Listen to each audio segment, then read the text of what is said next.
காரைக்கால் மாவட்டம் திருநள்ளாறு தொகுதியில் பாஜக சார்பில் போட்டியிடும் GNS ராஜசேகரன் அமைச்சர் நமச்சிவாயம் மற்றும் கூட்டணி கட்சி நிர்வாகிகள் முன்னிலையில் தனது வேட்புமனுவை தாக்கல் செய்தார்.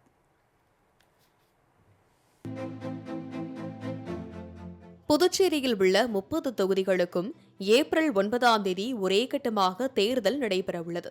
இந்த தேர்தலை தற்போது ஆட்சியில் உள்ள தேசிய ஜனநாயக கூட்டணியே மீண்டும் கூட்டணி அமைத்து தேர்தலை சந்திக்கிறது.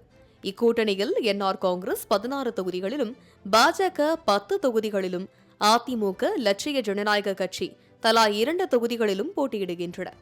இந்நிலையில் புதுச்சேரியின் காரைக்கால் மாவட்டத்தில் உள்ள திருநள்ளாறு தொகுதி தேசிய ஜனநாயக கூட்டணியில் உள்ள பாஜகவிற்கு ஒதுக்கப்பட்ட நிலையில் பாஜக சார்பில் சட்டமன்ற உறுப்பினர் GNS ராஜசேகரன் போட்டியிடுகிறார்.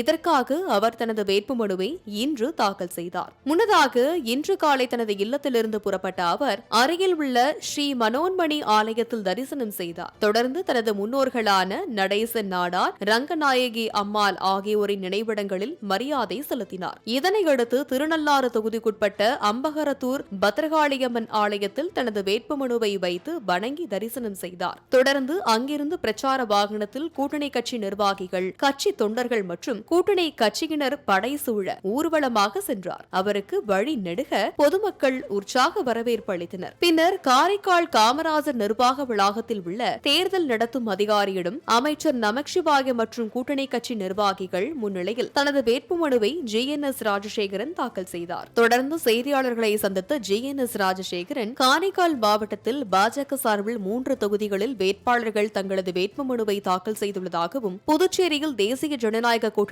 ஆட்சியில் பல்வேறு நலத்திட்டங்கள் செயல்படுத்தப்பட்டுள்ளதால் நடைபெறக்கூடிய சட்டமன்ற தேர்தலில் பாஜக மற்றும் கூட்டணி வேட்பாளர்கள் அமோக வெற்றி பெற்று மீண்டும் புதுச்சேரியில் தேசிய ஜனநாயக கூட்டணி ஆட்சி அமையும் என தெரிவித்தார். பாரதிய ஜனதா கட்சி வேட்பாளராக நாங்கள் 3 பேர் களம் இறங்கியிருக்கிறோம். திருநள்ளாறு தொகுதியிலிருந்து GNS ராஜசேகரன் ஆகிய நானும், நிறைவி திருப்பட்டினம் தொகுதியிலிருந்து TKSM மீனாட்சி சுந்தரம் அவர்களும், தெற்கு தொகுதியிலிருந்து அருள்முருகன் களமிறங்கியிருக்கோம். மக்கள் சென்ட்ரல் கவர்மெண்ட்ல செஞ்ச திட்டங்களாக இருக்கட்டும், ஸ்டேட் கவர்மெண்ட்ல NDA கூட்டணி மூலமாக செஞ்ச திட்டங்களாக இருக்கட்டும், மக்கள் மிகுந்த வரவேற்பு அளித்திருக்கிறார்கள். அதனால இந்த முறை இந்த பாரதிய ஜனதா கட்சி வேட்பாளர்கள் மட்டுமல்லாமல் NDA கூட்டணியில் நிற்கின்ற அத்தனை வேட்பாளர்களும் அதிக வாக்கு வித்தியாசத்தில் வெற்றி பெறுவார்கள் என்பதனை இந்த நேரத்தில் நான் தெரிவித்துக் கொள்கிறேன்.